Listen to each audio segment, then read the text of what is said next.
এই যে দিঘি, আপনারা দিঘিকে দেখেন, কম বেশি তো সবাই চিনেন।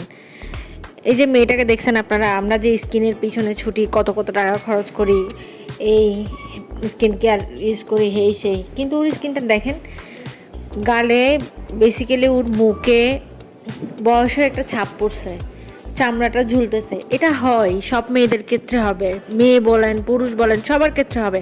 আমরা কেউ চাইলে এটা লুকাইতে পারি না। আমরা যতই মেকআপ করি, যত যাই করি না কেন, আর্টিফিশিয়াল যাই করি না কেন, কিন্তু এটা আলটিমেটলি হয় না, এটা লুকানো যায় না। এটা নেচার, এটা বুঝতে হবে যে এটা সবারই হবে এক সময়। তো কথা হচ্ছে, দেখছেন, মানে সে নায়িকা হয়েও এটা লুকায় নাই, এটা ফোকাস করছে। মেকআপ করার পর সবাইকেই সুন্দর লাগে, এটা স্বাভাবিক, ন্যাচারাল, কিন্তু উইদাউট মেকআপে কতজনকে ভালো লাগে? উইদাউট